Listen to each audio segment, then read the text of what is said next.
దేవునికి స్తోత్రములు. సహోదరులందరికీ వందనములు. మనం ప్రార్థన చేసుకుని వాక్య భాగంలోకి వెళ్ళిపోదామండి. ప్రార్థన. మమ్మల్ని మిక్కిలిగా ప్రేమించిన మా ప్రియ పరలోకపు తండ్రి, మీ ఘనమైన ఉన్నతమైన మహోన్నతమైన నామానికి కృతజ్ఞతాస్తుతులు స్తోత్రాలు చెల్లిస్తున్నాం. అవును దేవా, ఇప్పటి వరకు మీ కృపాసనంలో మమ్మల్ని భద్రపరిచి కాచి కాపాడిన దానికి మీకే కృతజ్ఞతాస్తుతులు స్తోత్రాలు. తండ్రి, మీరు మాకు అనుగ్రహించిన పరిశుద్ధ గ్రంథంలో నుంచి దేవా కొన్ని వాక్యాలు మేము పరిశీలిస్తుండగా మీ ఆత్మజ్ఞానాన్ని అనుగ్రహించండి. ఆత్మ సంబంధమైన సంగతులతో సరిచూసుకున్నట్టు కృప చూపించి ప్రతి విషయం ద్వారా మీకే ఘనత మహిమ ప్రభావాలు పొందుకోమని ముందున్న సమయం అంతా మీ చేతులకు అప్పచెప్తూ ఈ ప్రార్థన మీ ప్రియకుమారుడు మా ప్రభును రక్షకుడైన యేసుక్రీస్తు వారి పరిశుద్ధమైన నామంలో ప్రార్థన అడిగి వేడుకుంటున్నాను. పరలోకమందున మా కన్న తండ్రి, ఆమెన్. ప్రభు నందు ప్రియ పరిశుద్ధ దేవుని కుమారులారా, దేవుని కుమార్తెలారా, మీ అందరికీ మన ప్రభును రక్షకుడైన యేసుక్రీస్తు వారి పరిశుద్ధమైన నామంలో వందనములు, శుభములు. అదేవిధంగా ఫేస్బుక్ లైవ్ ద్వారా కానీ యూట్యూబ్ ఛానల్ ద్వారా కానీ వీక్షిస్తున్న నా ఆత్మీయ సహోదరులందరికీ మళ్ళొకసారి యేసుక్రీస్తు నామములో హృదయపూర్వక వందనములు. తండ్రి అయిన దేవునికి కృతజ్ఞతాస్తుతులు, స్తోత్రములు. మరి సహోదరులందరూ ఆనందంగా సంతోషంగా ఉన్నారా? ఎందుకు మరి మనం ఆనందంగా సంతోషంగా ఉండాలంటే పిల్లలు, మనం ఇప్పుడు ఎక్కడ కూడి ఉన్నామంటే మనందరి ఆత్మలను కన్న తండ్రి సన్నిధిలో మనం కూడి ఉన్నాం కాబట్టి మరి మనందరము ఆనందంగా సంతోషంగా గడపాల్సినటువంటి సమయం కాబట్టి ప్రియులారా, మరి మనము ప్రతి శుక్రవారము మరి డిప్లొమా థియాలజీ క్లాసులు నేర్చుకుంటున్నాము. మరి గత వారంలో కూడా ప్రియులారా మనము 25వ క్లాసు అంటే 25వ క్లాస్గా మనం నేర్చుకున్నాము. మరి ఈరోజు కూడా మరి 26వ క్లాసు నేర్చుకుని దేవుని నామాన్ని మహిమపరుద్దాం. అయితే ప్రియులారా, మనం గత వారంలో మరి శోధింప సౌఖ్యం కానీ క్రీస్తు ఐశ్వర్యాన్ని గురించి మనము పరిశీలన చేసాం. ఈరోజు కూడా మరి సువార్త అంటే మన అంశం ఏంటంటే ఈరోజు సువార్త శోధింప సౌఖ్యం కానీ క్రీస్తు ఐశ్వర్యాన్ని గురించి మనం ఈరోజు నేర్చుకోవడానికి ప్రయత్నం చేద్దాం. అసలు ఏంటి సువార్త? మరి శోధింప సౌఖ్యం కానీ క్రీస్తు ఐశ్వర్యం ఎట్లా, మరి ఈ సువార్తలో క్రీస్తు ఐశ్వర్యం ఎలా ఉంది అనేది మనం దాన్ని తెలుసుకొని మరి మన ఆత్మీయ స్థితిని బలపరచుకోవడానికి మనం ప్రయత్నం చేద్దాం. అయితే ప్రియులారా, ఇక్కడ మనం మొదట గ్రహించినట్టయితే మరి క్రైస్తవులైనటువంటి మనలో క్రైస్తవులైనటువంటి మనం ఎవరమైతే ఉన్నామో మన దగ్గర ప్రతి ఒక్కరి దగ్గర బైబిల్ గ్రంథం ఉంది. మరి ఆ బైబిల్ గ్రంథంలో మనం అనుసరించి జీవించాల్సినటువంటి చట్టము మరి ఉంది. మరి మనం అనుసరించి జీవించాల్సినటువంటి చట్టం ఎక్కడ ఉంది అనేది కూడా మనం మొట్టమొదట గ్రహించుకోవాల్సినటువంటి అవసరం ఎంతైనా ఉంది. ఎక్కడ ఉందంటే ప్రియులారా, అపోస్తుల కార్యం నుండి యూదా పత్రిక వరకు నేడు క్రీస్తు సంఘం అనుసరించి జీవించవలసినటువంటి ఆ చట్టము మన చేతిలో ఉన్నటువంటి బైబిల్ గ్రంథంలో ఉంది. బైబిల్ అంతా నేడు క్రైస్తవులు అనుసరించడానికి కాదు, కానీ ఏదైతే నేడు క్రైస్తవులు అనుసరించాల్సినటువంటి చట్టం ఉందో అదే అపోస్తుల కార్యం నుండి యూదా పత్రిక వరకు అని మనం మొట్టమొదట గ్రహించుకోవాలి. అయితే ప్రియులారా, ఈ మన దగ్గర ఉన్నటువంటి సువార్త యొక్క విలువను మనం గుర్తించగలిగామా? ఈ సువార్త యొక్క మహిమను మనం గుర్తించగలిగామా? మరి ఈ సువార్త యొక్క మహదేశ్వర్యాన్ని మరి మనం ఎప్పుడైనా గుర్తించగలిగామా లేదా అనేది ఒకసారి మనల్ని మనమే మరి పరిశీలన చేసుకోవాల్సిన అవసరము ఎంతైనా ఉంది. ప్రియ సహోదరి, ప్రియ సహోదరుడా, ఇది మన ముందున్నటువంటి ప్రశ్న. మరి మనం సువార్త యొక్క మహిమను కానీ, దాని ఔన్నత్యాన్ని కానీ, సువార్త యొక్క క్రీస్తు ఐశ్వర్యాన్ని కానీ, క్రీస్తు మహదేశ్వర్యాన్ని కానీ మరి మనం గుర్తించామా లేదా అనేది ఒకసారి మనల్ని మనమే పరిశీలన చేసుకోవాల్సిన అవసరము ఎంతైనా ఉంది. ప్రియులారా, మనం వాక్యాన్ని చదువుకొని ముందుకు కొనసాగుదాం.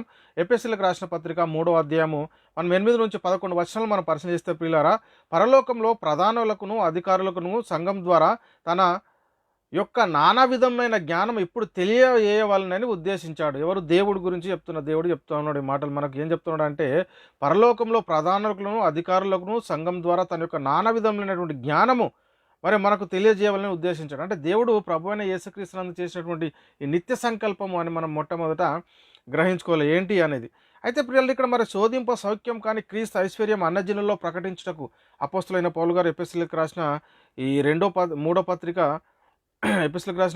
3వ అధ్యాయము 8 నుంచి 11 వచనాల్లో ఈ మాటలు రాయబడి ఉన్నాయి. అయితే ప్రియులు, మనం చాలా జాగ్రత్తగా మనం పరిశీలన చేసుకుంటే ఈ శోధింప సౌఖ్యం కానీ క్రీస్తు ఐశ్వర్యం ఏంటి, మరి ఇది అన్యజనుల్లో ప్రకటిస్తున్నా అంటున్నాడు. అంటే ఈ సువార్త శోధింప సత్యం కానీ క్రీస్తు ఐశ్వర్యం అట ఎలా ఏంటి అనేది మనం మొట్టమొదట గ్రహించుకోవడానికి ప్రయత్నం చేద్దాం. అయితే ప్రియులారు, ఇక్కడ మనం పరిశీలన చేస్తే 11వ వచనంలో కూడా చూద్దాం. సమస్తమును సృష్టించిన దేవుని యందు పూర్వకాలం నుండి మరుగై ఉన్న మర్మమును గూర్చిన ఏర్పాటు ఎట్టిదో అందరికీ తేటపరచబడుటకును పరిశుద్ధులందరిలో అత్యల్పుడైన నాకు ఈ కృప అనుగ్రహించను అని ఇక్కడ చెప్తున్నటువంటి మాట. అయితే ప్రియులు, ఇక్కడ ఏంటంట, సమస్తము సృష్టించిన దేవుని యందు పూర్వకాలం నుండి మరుగై ఉన్నటువంటి మర్మాన్ని నేను తెలియజేస్తా ఉన్నాను అంటున్నాడు. అయితే ఈ పూర్వకాలం నుండి మరుగై ఉన్నటువంటి మర్మం ఏమిటి? ఈ సువార్త శోధింప సౌఖ్యం కానీ క్రీస్తు ఐశ్వర్యం ఏంటి, క్రీస్తు మహదేశ్వర్యం ఎట్లా అనేది ఇది మనం మొట్టమొదట గ్రహించుకోవడానికి మనం ప్రయత్నం చేద్దాం ప్రియులారా. అయితే ఒక వస్తువు యొక్క విలువ అంటే మనం ఈ సువార్త శోధింప సౌఖ్యం కానీ క్రీస్తు ఐశ్వర్యం క్రీస్తు మహదేశ్వర్యాన్ని మనము తెలుసుకోవాలి అని అంటే మొట్టమొదట మనకి ఏమర్థం కావాలంటే ఒక వస్తువు యొక్క విలువ మనకు అర్థం కావాలి. అప్పుడే ప్రియులారా దాన్ని మనం భద్రపరుచుకునేటటువంటి పరిస్థితి ఉంటుంది.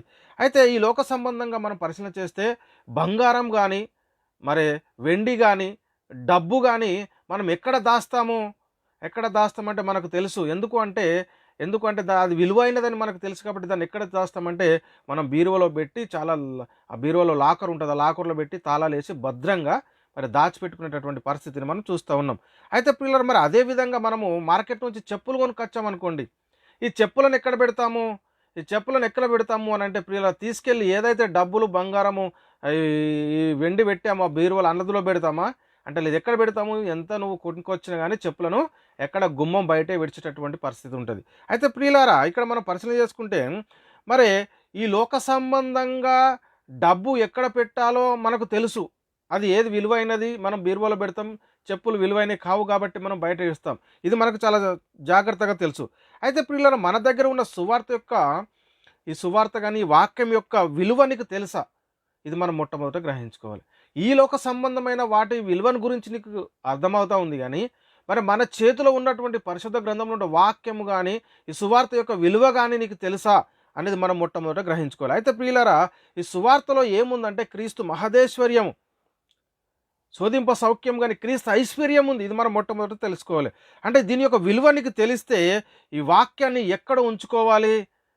ఈ సువార్తలో క్రీస్తు మహదేశ్వర్యము శోధింప సౌఖ్యం కానీ క్రీస్తు ఐశ్వర్యం ఉందని నీకు తెలిస్తే ఇది నువ్వు ఎక్కడ భద్రపరచుకోవాలి అంటే హృదయంలో భద్రపరచుకోవాల్సినటువంటి అవసరం ఎంతైనా ఉంది. అయితే ప్రియులారా మనం పరిశీలన చేస్తే లోకమంతా మన హృదయంలో ఉంటుంది, కానీ వాక్యము మాత్రం మన హృదయం బయట ఉండేటటువంటి పరిస్థితిని మనం చూస్తూ ఉన్నాం.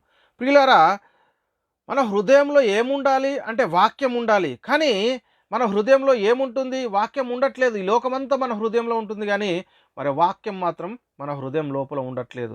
అంటే మనం ఈ లోక సంబంధంగా ఏది విలువైందో మనం గుర్తించగలుగుతూ ఉన్నాం.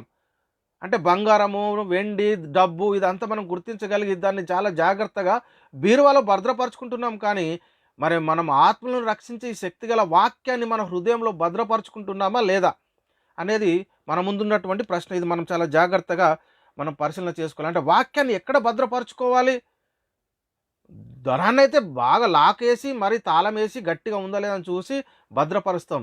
మరి మీ ఆత్మను రక్షించేసి ఈ శక్తి గల వాక్యాన్ని ఎక్కడ భద్రపరచుకోవాలి అనేది మనం మొట్టమొదట పరిశీలన చేసుకోవాలి. ఇక్కడ మనం పరిశీలన చేస్తే ప్రియులారా అపోస్తలుడైన పౌలు గారు కొరింథీయులకు రాసిన పత్రిక 3:16 సంగీతములతోనూ కీర్తనలతోనూ ఆత్మ సంబంధమైన పద్యములతోనూ ఒకరికొకడు బోధించుచు బుద్ధి చెప్పుచు కృపాసహితముగా మీ హృదయంలో దేవుని గుర్చినటువంటి గానము చేయుచు సమస్త విధములైన జ్ఞానంతో ఏంటంటే చాలా జాగ్రత్తగా పరిశీలన చేయండి.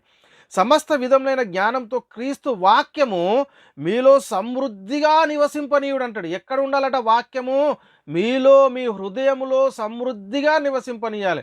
కానీ మనం ఏం చేస్తున్నాము? లోకమంతా మన హృదయంలో ఉంటుంది, కానీ దేవుని వాక్యం మాత్రం హృదయానికి బయట ఉండేటటువంటి పరిస్థితి ఉంది. కాబట్టి ప్రియులారా సువార్త యొక్క విలువ నీకు తెలుసా?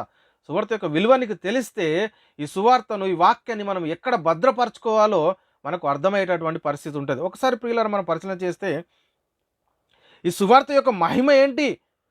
దేవునికి క్రీస్తు సువాసన అయి ఉన్నాం. ఈ సువార్త కలిగినటువంటి మనం ఈ సువార్తలో దేవుని శక్తి ఉంది. సువార్తలో శోధింప సౌఖ్యం కానీ క్రీస్తు ఐశ్వర్యం ఉంది. సువార్తలో క్రీస్తు మహదేశ్వర్యం ఉంది అని మరి మనకు అర్థమవుతా ఉందా లేదా ఒకసారి పరిశీలన చేసుకోండి.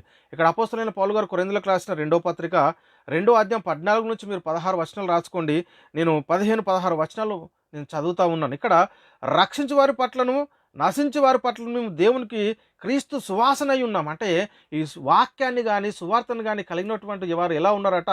మరి సువాసన, దేవునికి సువాసనగా ఉండేటటువంటి పరిస్థితి అని చెప్పి ఇక్కడ 16లో చెప్తూ ఉన్నాడు. నశించు వారికి మరణార్థమైన మరణపు వాసనగాను, మరి రక్షించబడుచున్న వారికి జీవార్థమైనటువంటి జీవపు వాసనగాను ఉన్నామంటున్నాడు. ఈ సువార్త కలిగినటువంటి మనము ఈ సువార్త ప్రకటించడం ద్వారా ఎవరైతే నమ్మట్లేదో వారు మరి మరణార్థమైనటువంటి మరణానికి లోనవుతా ఉన్నారు, ఆత్మ సంబంధమైనటువంటి మరణానికి. మరి ఎవరైతే వాక్యాన్ని వింటున్నారో రక్షించబడు వారికి జీవార్థమైన జీవపు వాసనగా ఉన్నామండి అంత గొప్ప మహిమ సువార్త వాక్యంలో ఉన్నది. మరి మనకు అర్థమవుతా ఉందా? మనం గుర్తించగలిగామా? కాబట్టి ప్రియులారా, సువార్త ముందుగా మరి ఎవరికి ప్రకటించబడింది? ఈ సువార్త యొక్క మహిమ ఏంటి? ఈ సువార్త ఎందుకు మరి శోధింప సౌఖ్యం కానీ క్రీస్తు ఐశ్వర్యం, క్రీస్తు మహదేశ్వర్యము అని మనము తెలుసుకోవాల్సిన అవసరం ఉంది. అంటే ఇక్కడ ప్రియులారా, ఇక్కడ మనం పరిశీలన చేస్తే మొట్టమొదట సువార్త ఎవరికి ప్రకటించబడింది అంటే దావీదుకు. అందుకే ఇక్కడ చెప్తున్నాడు కదా, అన్యజనులు అంటే లేఖనము ముందుగా చూసి నీ అందు అన్యజనులు అందరూ ఆశీర్వదించబడతారని అబ్రహాముకు సువార్త ముందుగా ప్రకటించబడ్డది. ఎవరికి ముందుగా సువార్త ప్రకటించబడ్డది అంటే అబ్రహాముకు. ఇక్కడ గలితీయులకు రాసిన పత్రిక 3:8 ఈ మాటలు కనబడుతుంటాయి. ఎందుకంటే దేవుడు విశ్వాసం మూలంగా అన్యజనులను నీతిమంతులుగా తీర్చవలనని లేఖనము అన్యజనులను నీతిమంతులుగా తీర్చబడిన లేఖనం ముందుగా చూసి నీ అందు అన్యజనులు అందరూ ఆశీర్వదించబడతారని అబ్రహాముకు సువార్త ముందుగా ప్రకటించబడినట్టుగా మనకి ఇక్కడ చూస్తూ ఉన్నాం. కాబట్టి ప్రియులారా, మరి దేవుడు దానియేలుకు దర్శనంలో ఒక మాట చెప్తా ఉన్నాడు. అంటే ఏంటి ఆ మాట అని ఇక్కడ మనం పరిశీలన చేస్తే దానియేలు గ్రంథము 12:7-9 మీరు రాసుకోండి. ఏంటి ఈ దానియేలుకు ఒక మర్మం చెప్తా ఉన్నాడు. ఈ మర్మాన్ని భద్రపరిచి ఉంచబడింది, ఇప్పుడు నువ్వు దాని గురించి మాట్లాడొద్దు అంటున్నాడు. దానియేలు గ్రంథము 12:7-9 మీరు రాసుకోండి. నేను 8-9 చదువుతా ఉన్నాను.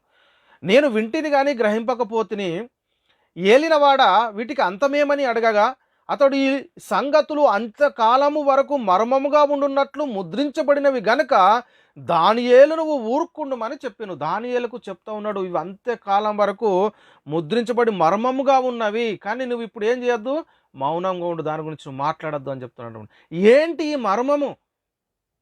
ఇది మనం మొట్టమొదట గ్రహించుకోవాలి ప్రియులారా. ఏంటి మర్మము అంటే ఏంటి? అంతకాలం వరకు మర్మంగా ఉండాల్సినటువంటి ఈ మర్మము ఎందుకు అంతకాలం వరకు మర్మంగా ఉంది ఏంటి అనేది కూడా మనం చాలా జాగ్రత్తగా మనం పరిశీలన చేసుకోవాల్సినటువంటి అవసరం ఎంతైనా ఉంది. అయితే ప్రియులారా, దేవుడు అబ్రహాంకు వాగ్దానం చేసింది ఎవరికి వర్తిస్తుంది? దేవుడు అబ్రహాంకు వాగ్దానం చేశాడు, నీ సంతానమందు భూలోక వంశంలో ఆశీర్వదించబడితే అని మరి చెప్పాడు. అందుకే మరి అబ్రహాముకు ముందుగా సువార్త ప్రకటించాడు కదా. అంటే ఈ అబ్రహాముకు చేసినటువంటి వాగ్దానం ఎవరికి వర్తిస్తుంది అని ఇక్కడ మనం మొట్టమొదట పరిశీలన చేస్తే ప్రియులారా, ఇక్కడ చూద్దాం. అబ్రహాముకు ఇస్సాకు పుట్టాడు, ఇస్సాకు యాకోబు పుట్టాడు, మరి యాకోబుకు 12 మంది కుమారులు పుట్టారు. అయితే ప్రియులారా, ఈ కుమారులు పుట్టినటువంటి పరిస్థితులు మనం పరిశీలన చేస్తే దేవుడు యాకోబుకు ఇస్రాయేల్ అనే పేరు పెట్టాడు.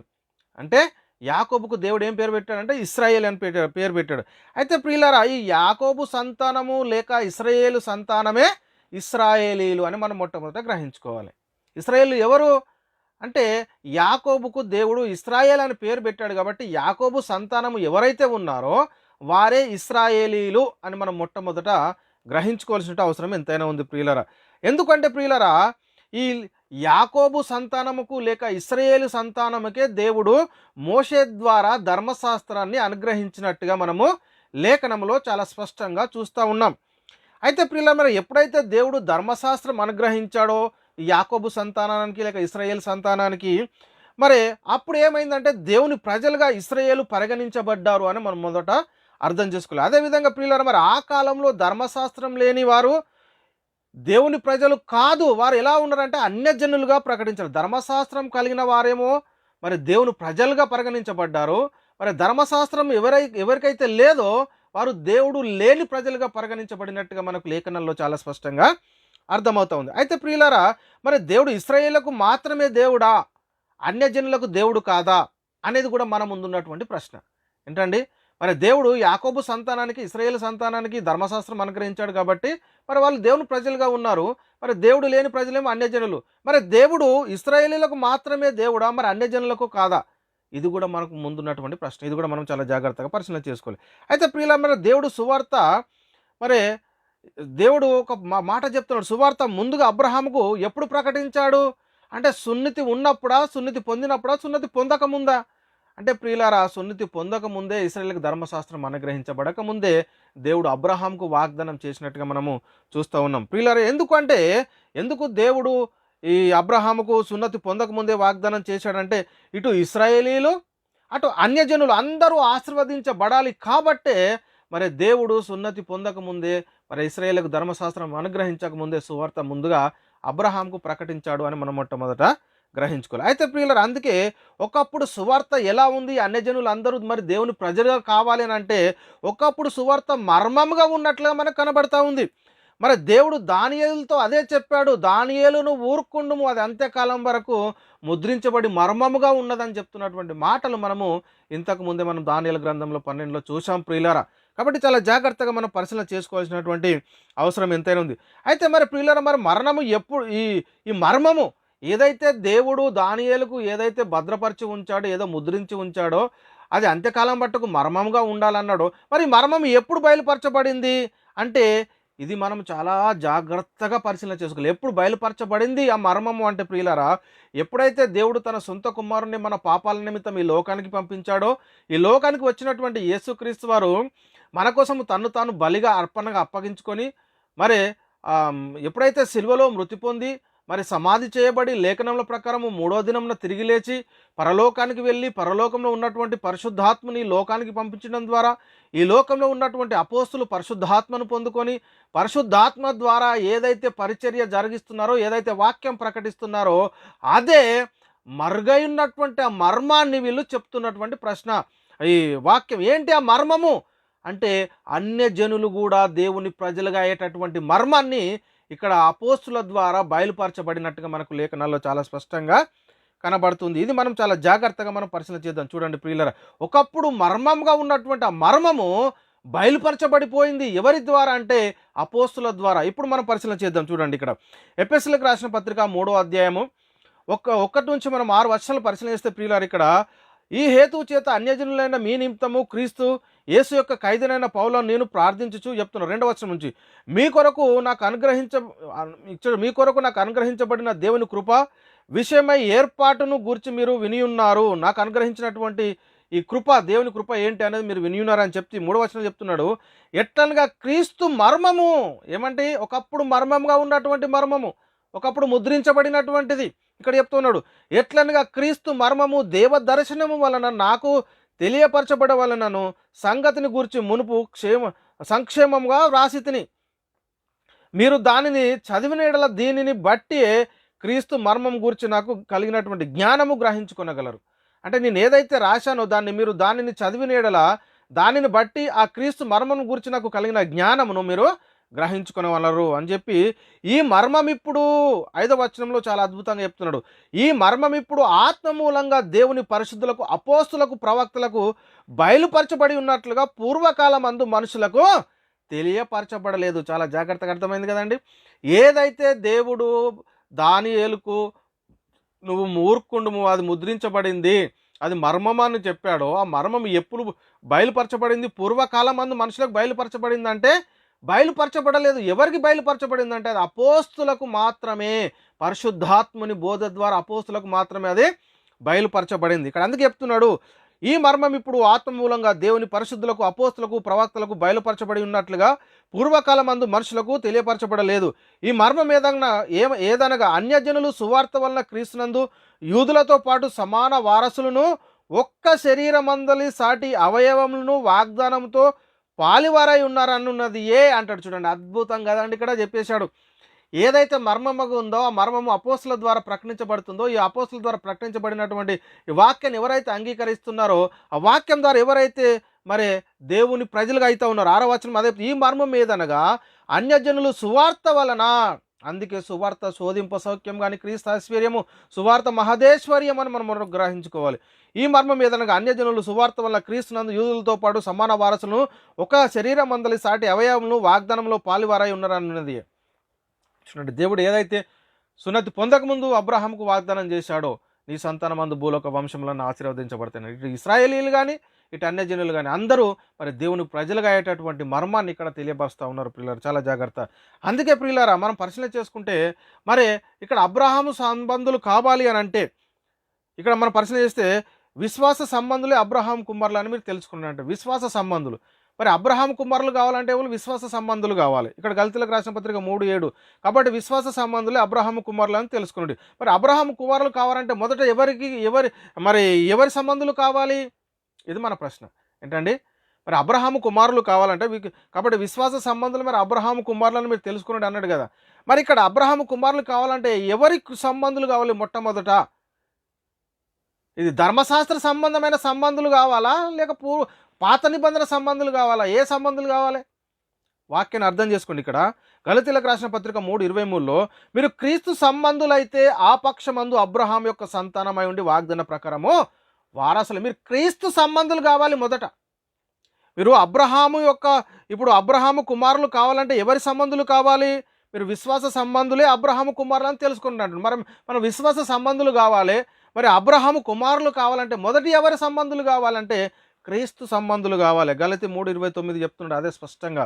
మీరు క్రీస్తు సంబంధులు అయితే ఆ పక్షమందు అబ్రహాం యొక్క సంతానమై ఉండి వాగ్దాన ప్రకారము వారసు. ఏదైతే దేవుడు అబ్రహాముకు వాగ్దానం చేశాడో నీ సంతానమందు భూలోక వంశములన్నీ ఆశీర్వదించబడతాయని, ఏదైతే ఒకప్పుడు మర్మంగా ఉందో ఆ మర్మము బయలుపరచబడింది అని ఇక్కడ మనకు తేటగా కనబడుతోంది ప్రియులారా. ఒకప్పుడు ఇలాంటి పరిస్థితి ఉండేదా అంటే ఎంత మాత్రం లేదు. కాబట్టి మునుపు ఎలాంటి పరిస్థితిలో ఉన్నారు అన్యజనులు అంటే ఇక్కడ చెప్తున్నాడు. ఎఫెసీయులకు రాసిన పత్రిక అపోస్తలుడైన పౌలు గారు ఎఫెసీయులకు రాసిన పత్రిక 2:11-13 మనం పరిచయం చేస్తే, కాబట్టి మునుపు శరీర విషయంలో అన్యజనులై ఉండి శరీరమందు చేతితో చేయబడిన సున్నతి గలవారు అనబడిన వారి చేత సున్నతి లేని అనబడిన మీరు అంటాడు. సున్నతి లేదు మీకు అప్పుడు. సున్నతి గలవారేమో ఇశ్రాయేలీలు, సున్నతి లేని వారేమో అన్యజనులు. ఇక్కడ 12వ వచనంలో చెప్తున్నాడు, ఆ కాలమందు ఇశ్రాయేలుతో సహపౌరులు కాదు. వీళ్ళు ఎవరు? అన్యజనులు. సహపౌరులు అంటే కాదు. ఆ కాలమందు ఇశ్రాయేలుతో సహపౌరులు కాక పరదేశులను, వాగ్దాన నిబంధనలు లేని పరజనులను, నిరీక్షణ లేని వారును, లోకమందు దేవుడు లేని వారై ఉన్నారు. ధర్మశాస్త్రం ఎప్పుడైతే అనుగ్రహించబడిందో అప్పుడు దేవుని ప్రజలు దేవుని లేని ప్రజలుగా విభజించినట్టుగా మనకి ఇక్కడ కనబడతా ఉంది.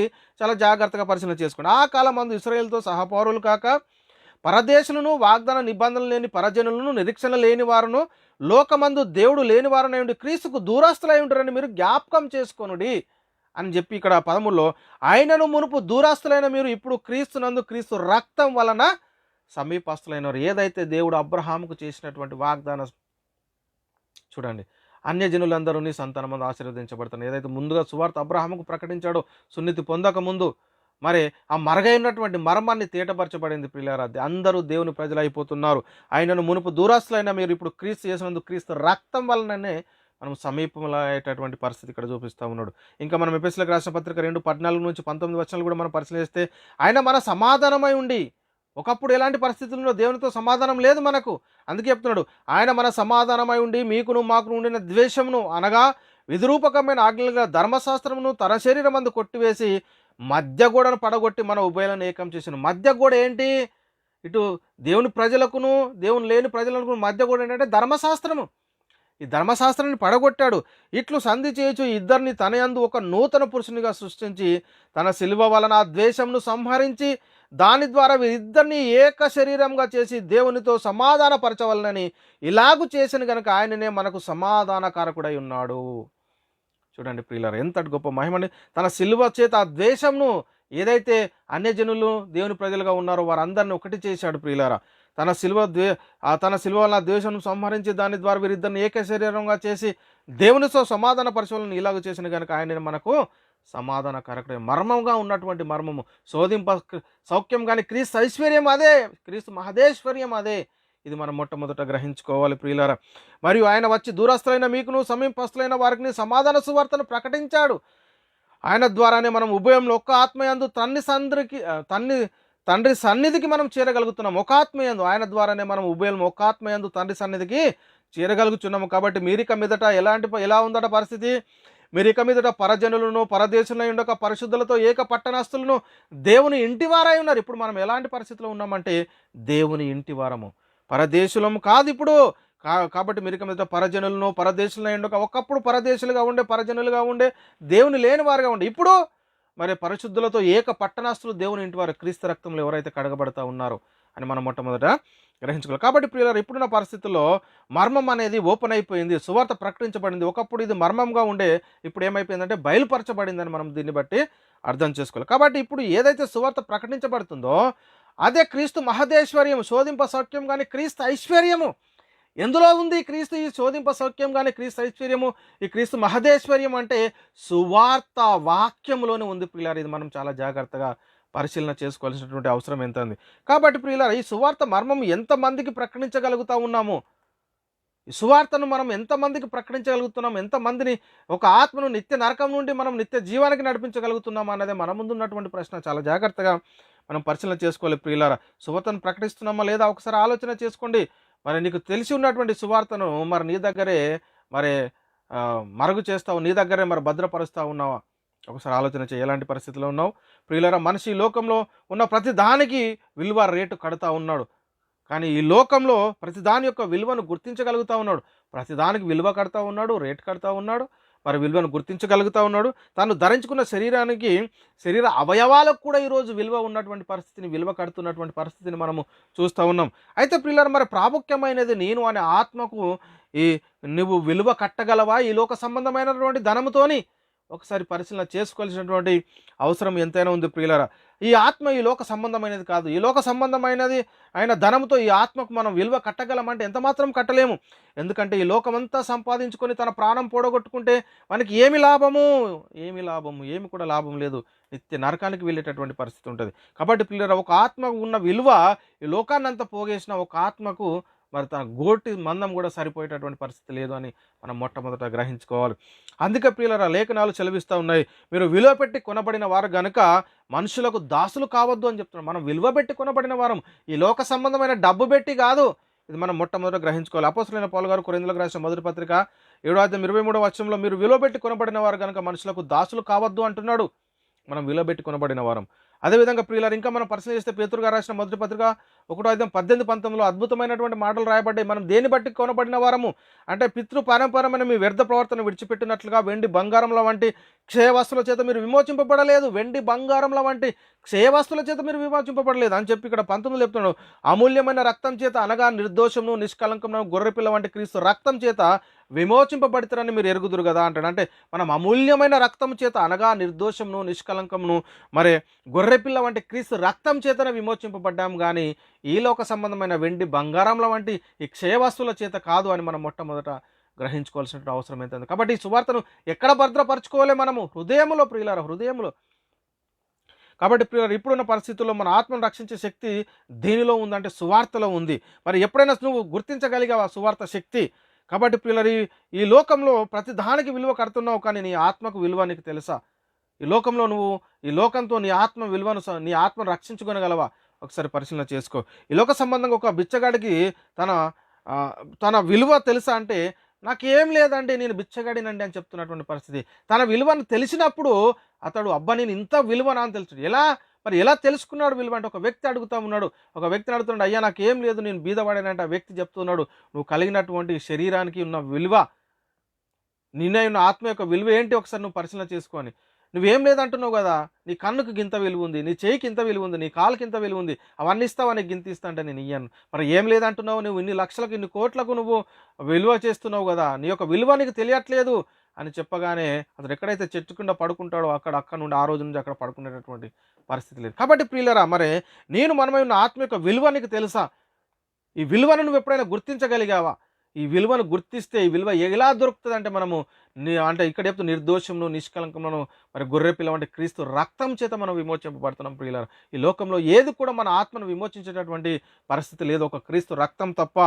కాబట్టి ప్రియులారా, ఇక్కడ మనం పరిశీలన చేసుకుంటే అపోస్తలుడైన పౌలు గారు తిమోతికి రాసిన 2వ పత్రిక 1:10 క్రీస్తు యేసును మన రక్షకుని ప్రత్యక్షత వలన బయలుపరచబడిన తన కృపను బట్టి మనల్ని రక్షించి పరిశుద్ధమైన పిలుపుతో ఆయన మనల్ని పిలిచిన ఆ క్రీస్తు యేసు మరణమును నిరార్థకం చేసి జీవమును అక్షయతను సువార్త వలన వెలుగులోనికి తీసుకొచ్చాడు ప్రియులారా. అక్షయతను, జీవమును ఆయన మృతుల నుండి తిరిగి వేయడం వల్ల అక్షయత జీవము అక్షయత సువార్త వలన మరి వెలుగులోనికి వచ్చినటువంటి పరిస్థితి. సువార్తలోనే శోధింప సౌఖ్యం కానీ క్రీస్తు ఐశ్వర్యము, క్రీస్తు మహదేశ్వర్యం ఉన్నదని మరి మనం ఎప్పుడు గుర్తించగలుగుతాం? ఒకసారి పరిశీలన చేసుకోండి. నిత్య నరకాలకు వెళ్ళినటువంటి ఒక ఆత్మను నిత్య జీవానికి నడిపించేదే ఈ సువార్త వాక్యము అని మొట్టమొదట మనం గ్రహించుకోవాలి ప్రియులారా. ఇంక ఎఫెసీయులకు రాసిన పత్రిక 1:7 దేవుని కృపా మహాదేశ్వర్యం బట్టి ఆ ప్రియునియందు ఆయన రక్తం వల్ల మనకు విమోచనం, అనగా మన అపరాధంలో క్షమాపణ మనకు కలుగుతున్నది ప్రియులారా. ఏంటంటే ఇక్కడ చెప్పండి, చాలా స్పష్టంగా చెప్తా ఉన్నాడు, దేవుని కృపా మహాదేశ్వర్యము. ఏంటి దేవుని కృపా మహాదేశ్వర్యము అంటే, ఆ ప్రియునియందు ఆయన రక్తం వల్ల మనకు విమోచనము, అనగా మన అపరాధములకు క్షమాపణ కలుగుతున్నదని మనం మొట్టమొదట గ్రహించుకోవాల్సిన అవసరం ఎంతైనా ఉంది ప్రియులారా. ఎఫెసీయులకు రాసిన పత్రిక 2:6 క్రీస్తు యేసునందు ఆయన మనకు చేసిన ఉపకారం ద్వారా అత్యధికమైన తన కృప మహదేశ్వర్యము రాబో యుగములో కనపరచు నిమిత్తము క్రీస్తు యేసునందు మనల్ని ఆయనతో కూడా లేపి పరలోకమందు ఆయనతో కూడా కూర్చోబెట్టను. ఏంటి సువార్త? ఏంటి సువార్త అంటే, అత్యధికమైన తన కృప మహదేశ్వర్యము, సువార్త యొక్క శోధింప సౌఖ్యం కానీ క్రీస్తు ఐశ్వర్యాన్ని మనం ఎప్పుడైనా గుర్తించగలిగామా? మన ఆత్మలను రక్షించే శక్తి గల వాక్యాన్ని మనం ఎప్పుడైనా గుర్తించగలిగామా లేదా? ఈ లోకాన్ని సంపాదించుకోవడం, ఈ లోకం అంతా మన హృదయంలో ఉంటుంది కానీ మరి దేవుని వాక్యము మన హృదయంలో ఉండేటటువంటి పరిస్థితి లేదు. కాబట్టి ప్రియులారా, ఇప్పుడు వాక్యం ఎక్కడ ఉండాలంటే ఇక్కడ చాలా స్పష్టంగా చెప్తా ఉన్నాడు రోమిలకు రాసిన పత్రిక అపోస్తులైన పౌలు గారు 10:8 నుంచి మనం 13 వచనాలు మనం పరిశీలిస్తే ప్రియులారా, అదేమని చెప్తున్నది? వాక్యము నీ యొద్దను, నీ నోటను, నీ హృదయంలో ఉండాలి. ఎక్కడ ఉండాలి వాక్యము? నీ హృదయంలో ఉంటే నీ నోరు మాట్లాడుతుంది. అందుకే చెప్తున్నాడు ఇక్కడ, వాక్యము నీ యొద్దను, నీ నోటను, నీ హృదయంలో ఉన్నది, అది మేము ప్రకటించు విశ్వాస వాక్యమే. ఏంటి? మన హృదయంలో మన నోట్లో ఉన్నది ఏంటి? విశ్వాస వాక్యము నీ హృదయంలో ఉండాలి. శోధింప సౌఖ్యం కానీ క్రీస్తు ఐశ్వర్యము, క్రీస్తు మహదేశ్వర్యము ఎక్కడ ఉండాలంటే నీ హృదయంలో ఉండాలి. అదే మనగా యేసు ప్రభువాన్ని నీ నోటితో ఒప్పుకొని దేవుడు మృతుల నుండి ఆయన లేపనని హృదయమందు విశ్వసించిన నీవు రక్షించబడతావు. నువ్వేమని ఒప్పుకోలేనేడు అంటే యేసు ప్రభువాన్ని నీ నోటితో ఒప్పుకోవాలి, దేవుడు మృతుల నుండి ఆయన లేపనని నీ హృదయమందు విశ్వసించిన ఎడల నువ్వు రక్షించబడేటటువంటి పరిస్థితి. అదేవిధంగా ప్రియులారా, ఏలైనా నువ్వు నీతి కలిగినట్లు మనుషుడు హృదయంలో విశ్వసించును, రక్షణ కలిగినట్లు నోటితో, హృదయంలో ఉండాలి వాక్యము, నోటితో ఒప్పుకోవాలి. ఈరోజు ప్రియులారా, వాక్యం ఎక్కడ ఉంటుంది? లోకమంతా హృదయంలో ఉంటుంది. వాక్యం మాత్రము హృదయం వెలుపల ఉండేటటువంటి పరిస్థితిని మనం చూస్తూ ఉన్నాం. ఏమనగా ఆయన యందు విశ్వాసం ఉంచి వాడెవడు సిగ్గుపడని లేఖనం చెప్పుచున్నది. ఆయన విశ్వాసం ఉంచితే సిగ్గుపడం ప్రియులారా. అలా యూదులని గ్రీకు దేశస్థులని భేదం లేదు, ఒక్క ప్రభు అందరికి ప్రభు అయి ఉండి తనకు ప్రార్థన చేయవారు అందరి ఏడల కృప చూపుటకు ఐశ్వర్యవంతుడై ఉన్నాడు. ఎందుకనగా ప్రభు నామం బట్టి ప్రార్థన చేయవాడు ఎవడో రక్షించబడను. ఇది మనం మొట్టమొదట గ్రహించుకోవాల్సిన అవసరం. సువార్తలు ఎంత దేవుని శక్తి, దేవుని మహాదేశ్వర్యము, శోధింప సౌఖ్యం కానీ క్రీస్తు ఐశ్వర్యం మనకున్నది ప్రియులారా. కొరింథీయులకు రాసిన మొదటి పత్రిక 1:18 కూడా సిల్వను గూర్చిన వార్త నశించుచున్న వారికి వెర్రితనంగా కనబడతా ఉంది, కానీ రక్షించుచున్న మనకు దేవుని శక్తి ఎందులో ఉందంటే సువార్తలో ఉంది. అదేవిధంగా ప్రియులారా, సువార్తను గురించి నేను సిగ్గుపడవాడని కాను. రోమిలకు రాసిన పత్రిక 1:16 సువార్తను గురించి నేను సిగ్గుపడవాడని కాను, ఏలైనగా నమ్ము ప్రతివానికి మొదట యూదునికి గ్రీక్ దేశస్తుని కూడా రక్షణ కలగజేయటకు సువార్త దేవుని శక్తి. దేవుని శక్తిలో ఈరోజు దేనిలో ఉందంటే సువార్తలో ఉంది. సువార్తల్లోనే దేవుని శక్తి ఉందని మనం మొట్టమొదట గ్రహించుకోవాల్సిన అవసరం ఎంతైనా ఉంది ప్రియులారా. కాబట్టి ఈ లోకములో ఒక ఆత్మను రక్షించేది ఈ లోక సంబంధమైన ధనమా అంటే ఈ వెండి బంగారాలు వంటి క్షయ వస్తువుల చేత మనం విమోచింపబడలేదు, అనగా నిర్దోషమును నిష్కలంకమునకు గొర్రె పిల్ల వంటి క్రీస్తు రక్తం చేత మీరు విమోచింపబడదు. ఒక ఆత్మ నిత్య జీవానికి పొందుకోవాలంటే, ఒక ఆత్మ రక్షించబడాలంటే ఈ లోక సంబంధమైన ధనం దేనికి కూడా పనిచేయదు. క్రీస్తు రక్తమే నీకు కావాలి, క్రీస్తు వాక్యము నీకు కావాలని మొట్టమొదట మనం ఈ వాక్యాన్ని పరిశీలన చేసుకోవాలి ప్రియులారా. ఎందుకంటే ఈ లోక సంబంధమైన ధనము ఒక సహోదరుని విమోచింపలేదు. ఎందుకంటే ఎవడను ఏ విధం చేతనైనా తన సహోదరుని విమోచింపలేడు.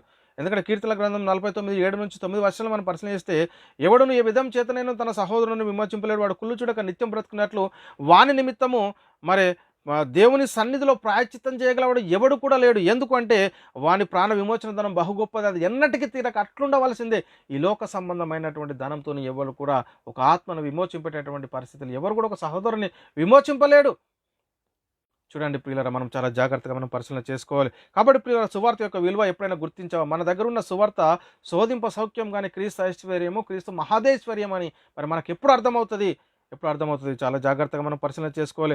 అందుకే పౌలు గారు చెప్తున్నటువంటి మాట కొరింథీయులకు రాసిన మొదటి పత్రిక 1:21 దేవుని జ్ఞానానుసారంగా లోకము తన జ్ఞానం చేత దేవుని ఎరుగుకున్నందున అంటే దేవుని ఎరగాలి అనంటే దేవుని జ్ఞానం కావాలి, కానీ ఈ లోక సంబంధము అయిన జ్ఞానం కాదు, ప్రకృతి సంబంధమైనటువంటి జ్ఞానం కాదు. అందుకే దేవుని జ్ఞానానుసారంగా లోకము తన జ్ఞానం చేత దేవుణ్ణి ఎరగకుండినందున సువార్త ప్రకటనను వెర్రితనం చేత నమ్మువారిని రక్షించటకు దేవుని దయాపూర్వక సంకల్పం. సువార్త ప్రకటన వెర్రితనం చేత మనం నమ్మాలి. అదే దేవుని దయాపూర్వక సంకల్పమైన సువార్త మన హృదయంలో భద్రపరచుకోవాలి, మన నోట్లో ఉండాలి దేవుని యొక్క వాక్యము. ఇది చాలా జాగ్రత్తగా. అంటే ఏ సువార్త ప్రకటిస్తే ఒక ఆత్మ రక్షించబడుతుంది, ఏ సువార్త ప్రకటిస్తే ఒక ఆత్మ నిత్య జీవాన్ని పొందుకుంటుంది అనేది మనం పరిశీలన చేస్తే, అపోస్తలుడైన పౌలు గారు కొరింథీయులకు రాసిన మొదటి పత్రిక 15వ మొదటి 4 వచనాలు మనం పరిశీలన చేస్తే 1-4 వచనాల్లో ప్రియులారా ఇక్కడ అద్భుతమైన మాట చెప్తుంది. ఏంటంటే, మరియు సహోదరులారా, నేను మీకు ప్రకటించిన సువార్తను మీకు తెలియజేయుచున్నాను, మీరు దానిని అంగీకరించి దాని అందే నిలిచి ఉన్నారు, మీ విశ్వాసం వ్యర్థమైతేనే కానీ నేను ఏ ఉపదేశ రూపంగా సువార్త మీకు ప్రకటించుతున్న ఆ ఉపదేశాన్ని మీరు గట్టిగా పట్టుకొని ఉన్నాడేలా ఆ సువార్త వల్ల మీరు రక్షణ పొందువారు. ఏం చెప్తున్నాడు పౌలు గారు ఇక్కడ?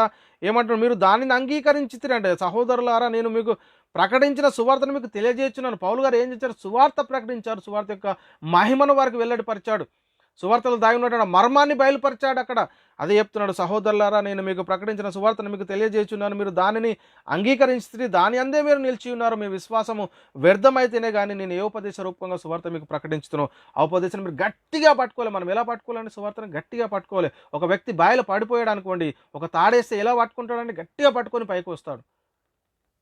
కాబట్టి ప్రియులారా మనం చాలా జాగ్రత్తగా మనం పరిశీలించాలి. మనం ఈ సువార్తను ఎలా పట్టుకోవాలి, మన ఆత్మీయ స్థితిని తొలగిపోకుండా వాక్యంలో భద్రపరచుకోవాలి అని చెప్పారు. ఆ పట్టుకుని ఉన్నాడు, ఆ సువార్త వల్ల మీరు రక్షణ పొందువారు. ఏంటి ఆ సువార్త అంటే, నాకు ఇవ్వబడిన ఉపదేశం మొదట మీకు అప్పగించింది అదేమనగా, లేఖనముల ప్రకారము క్రీస్తు మన పాపముల నిమిత్తము మృతి పొందేను, సమాధి చేయబడెను, లేఖనముల ప్రకారం 3వ దినమున తిరిగి లేచింది. ఏంటి సువార్త? ఈరోజు యేసుక్రీస్తు మరణ సమాధి పునరుత్థానాలను తెలియజేయడమే సువార్త.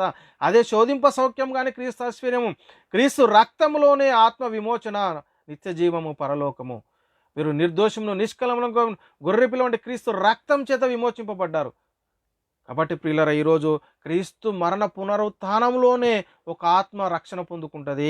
అందుకే నాకు ఇవ్వబడిన ఉపదేశం మొదట మీకు అప్పగించిన అదే మనగా లేఖనముల ప్రకారము క్రీస్తు మన పాపల నిమిత్తం మృతి పొందెను, సమాధి చేయబడెను, లేఖనముల ప్రకారం 3వ దినాన ఆయన తిరిగి లేచాడు. ప్రియులారా తిరిగి లేచాడు. కాబట్టి మనం వాక్యం వినాలి. వినుట వలన విశ్వాసం కనుగులు, కాగా వినుట వలన విశ్వాసం కనుగును, వినుట క్రీస్తుని గురించినటువంటి మాట వలన కలుగును. ఏ క్రీస్తుని గురించి మాట? రోమీయులకు రాసిన పత్రిక 10:17.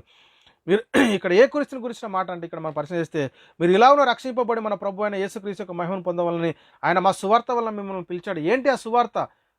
ఏ సువార్త ద్వారా మనల్ని పిలిచాడు? తెస్సలోనికీయులకు రాసిన 2వ పత్రిక 2:14 మాటలు రాయబడి ఉన్నాయి. ఏ సువార్త?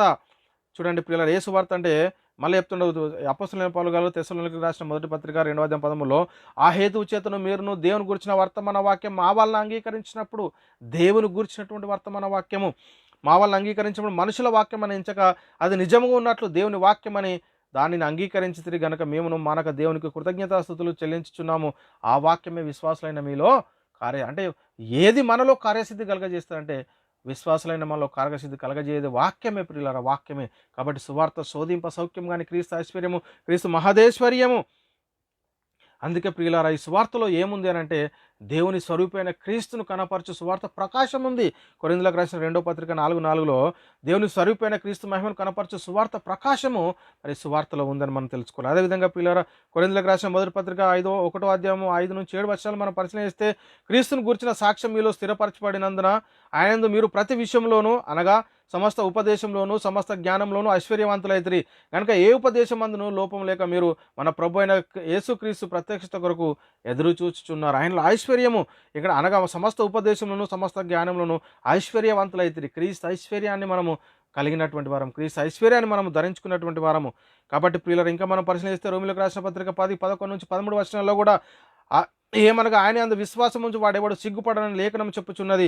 యూదుడని గ్రీకు దేశస్థుడని భేదం లేదు, ఒక ప్రభువు అందరికి ప్రభు అయి ఉండి తనకు ప్రార్థన చేయవారు అందరికీ కృప చూపుటకు ఐశ్వర్యవంతుడై ఉన్నాడు. ప్రియులారా ఎందుకనగా ప్రభు నామం బట్టి ప్రార్థన చేయవాడేవాడో రక్షించబడతాడు. చాలా జాగ్రత్తగా మనం పరిశీలన చేయాలి. ఎందుకనగా ఆయన విశ్వాసం ఉంచి వాడేవాడు సిగ్గుపడని మరి లేఖనం చెప్పుచున్నది. ఒకసారి ఆలోచన చేయండి ప్రియులారా. సువార్త ప్రకటించేటటువంటి వారి యొక్క పరిస్థితి ఎలా ఉందంటే ఇక్కడ మనం పరిశీలన చేస్తే, ఇక్కడ మేము కొరింథీయులకు రాసిన 2వ పత్రిక 6-9-10 వచనాలు మనం పరిశీలన చేస్తే ప్రియులారా, 6వ అధ్యాయం 9-10 వచనాలు, మేము మోసగారమైనట్లుండి సత్యవంతులము తెలియబడిన వారమైనట్లుండి బాగా తెలియబడిన వారము చనిపోవచ్చున్న వారమైనట్లుండి ఇదిగో బ్రతుకుచున్న వారము శిక్షించబడిన వారమైనట్లుండి చంపబడిన వారము దుఃఖపడిన వారమైనట్లుండి ఎల్లప్పుడూ సంతోషించు వారము దరిద్రులమైనట్టు అనేకులకు ఐశ్వర్యం కలిగించే వారము ఏమీ లేని వారమైనటువంటి సమస్తం కలిగి అంటే మన దగ్గర ఉన్నటువంటి క్రీస్తు ఐశ్వర్యంని ప్రకటించాలి అన్య జనులలో. అదే చెప్తున్నాడు, సువార్త శోధింప సౌఖ్యం కానీ క్రీస్తు ఐశ్వర్యము. ఎందుకంటే దరిద్రమైనట్టుండి అనేకులకు ఐశ్వర్యాన్ని కలిగించే వారం ఏంటి? ఏమీ లేని వారమైనటువంటి సమస్తం కలిగినటువంటి సువార్త యొక్క మహిమను మనం కలిగినటువంటి వారం. సువార్త శోధింప సౌఖ్యం కానీ ఐశ్వర్యము, సువార్త దేవుని మహదేశ్వర్యము అని మనం మొట్టమొదట గ్రహించుకోవాలి. ఫిలిప్పీయులకు రాసిన పత్రిక 4వ అధ్యాయం 19వ వచనంలో, కాగా దేవుడు తన ఐశ్వర్యం చొప్పున యేసుక్రీస్తునందు మహిమలో మీ ప్రతి అవసరమును తీరుస్తాడు. ప్రియులారా మన ప్రతి అవసరాన్ని దేవుడు తీరుస్తాడు. కాబట్టి మనమేం చేయాలి అనేది మొట్టమొదట గ్రహించుకోవాలి. కాబట్టి ప్రియులారా నేడు క్రీస్తుని గురించినటువంటి సువాసనను ప్రకటించాలి, క్రీస్తు వాక్యాన్ని ప్రకటించాలి. మనము ప్రకటించే క్రీస్తు సువాసన అయి ఉండాలి. కాబట్టి క్రీస్తు ఐశ్వర్యాన్ని మనం ప్రకటించాలి, క్రీస్తు మహదేశ్వర్యాన్ని మనము ప్రకటించాలి. ఒక ఆత్మను నిత్య నరకం నుండి రక్షించే శక్తి దేనిలో ఉందంటే సువార్తలో ఉంది. సువార్త శోధింప సౌఖ్యం కానీ క్రీస్తు ఐశ్వర్యం అని మనం మొట్టమొదట గ్రహించుకోవాల్సిన అవసరం ఎంతైనా ఉంది. కాబట్టి ప్రియులరా, నేడు ఎవరైతే యేసుక్రీస్తు దేవుని కుమారుడు, యేసుక్రీస్తు ప్రభు, యేసుక్రీస్తు రక్షకుడు, యేసుక్రీస్తు ద్వారా పాపక్షమాపణ, రక్షణ, నిత్యజీవము, పరలోకమని నమ్మి విశ్వసించి మారుమనసు పొంది పశ్చాత్తాపడి యేసుక్రీస్తు నామములో బాప్తిసం తీసుకొని సంఘంలో చేర్చబడిన వారి యొక్క మహిమ ఏంటి అనేది ఒకసారి మనం మొట్టమొదట పరిశీలన చేసుకోవాల్సిన అవసరమే. వాళ్ళు శోధింప సౌఖ్యం కానీ క్రీస్తు ఐశ్వర్యాన్ని కలిగినటువంటి వారు, ఆత్మ సంబంధమైనటువంటి ప్రతి ఆశీర్వాదాన్ని పొందుకున్నటువంటి వారు, దేవుని కుమారత్వాన్ని కలిగినటువంటి వారు, ఎంత గొప్ప ఐశ్వర్యాన్ని కలిగిన వారు ఒకసారి పరిశీలన చేసుకుని, క్రీస్తు మహాదేశ్వర్యాన్ని కలిగినటువంటి వారు శోధింప సౌఖ్యం కానీ క్రీస్తు ఐశ్వర్యాన్ని, దేవుని కుమారత్వాన్ని, పరలోక పౌరసత్వాన్ని సంపాదించుకున్నటువంటి వారని మనం మొట్టమొదట గ్రహించుకోవాలి. ఈ శక్తి ఎందులో ఉంది? సువార్తలో, వాక్యంలో. కాబట్టి ప్రియులారా, ఈ మహిమ అంతా ఎక్కడ ఉందంటే సువార్తలో ఉంది ప్రియులారా. అందుకే సువార్త శోధింప సౌఖ్యం కానీ క్రీస్తు ఐశ్వర్యము, మహాదేశ్వర్యం. ఈ లోక సంబంధంగా ఏమీ లేకపోయినను పరలోక విషయంలో ఆత్మ సంబంధమైన ప్రతి ఆశీర్వాదాన్ని మనము క్రీస్తు రక్తంలో పొందుకుంటున్నటువంటి పరిస్థితిని మనం చూస్తూ ఉన్నాం ప్రియులారా. ఒకసారి పరిశీలన చేయండి, సువార్తలో ఎంత శక్తి ఉంది.